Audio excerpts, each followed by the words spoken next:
Janasena party బలోపేత నిర్మాణ ప్రక్రియను ఆ పార్టీ అధ్యక్షుడు పవన్ కళ్యాణ్ వేగవంతం చేశారు. క్షేత్రస్థాయి కార్యకర్తలకు గుర్తింపునిచ్చి వారిని నాయకులుగా తీర్చిదిద్దేలా ప్రత్యేక కార్యాచరణ రూపొందించారు.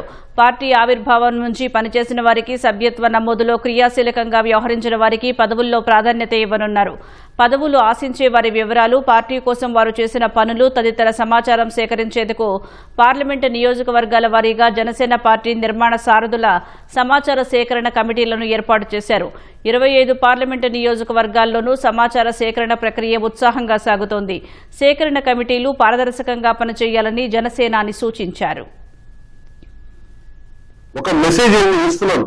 జనసేన పార్టీలో సాధకు గాని సైనిక ఎవరైనా నాయకుడు అయ్యే స్థానం కెపాసిటీ ఉంది. నేను ఆ స్పిరిట్ ని తీసుకెళ్ళడానికే కమిటీని ముందు పెట్టాను. సో కమిటీ వెనకాల కూర్చోవాలి మీ వెనకాల. ఎందుకంటే దీని వెనక ఒక 14 సంవత్సరాల కృషి ఉంది. దాదాపు 700 గంటలు పనిచేసాం. నేను 100 గంటలు దీనిపైనే కూర్చున్నాను. దయచేసి అందుకని దీన్ని దృష్టిలో పెట్టుకొని ఈ ప్రక్రియలో సేకరించే డేటా చాలా గోప్యమైనది. ఈ దరఖాస్తులు, వ్యక్తిగత వివరాలు పరిశీలన అత్యంత బాధ్యతతో మీరు నిర్వహించాలి. అది make sure that won't be misplaced.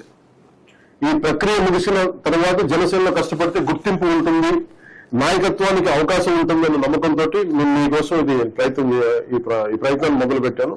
ప్రతి ఒక్కరికి కూడా మెంబర్షిప్ ఉన్న వ్యక్తులు మాత్రమే ఎలిజిబుల్గా ఉంటారండి. సో జనసేన పార్టీ సభ్యత్వం ఉన్న ఏ వ్యక్తి అయినా సరే ఈ కమిటీ వద్దకు రావచ్చు.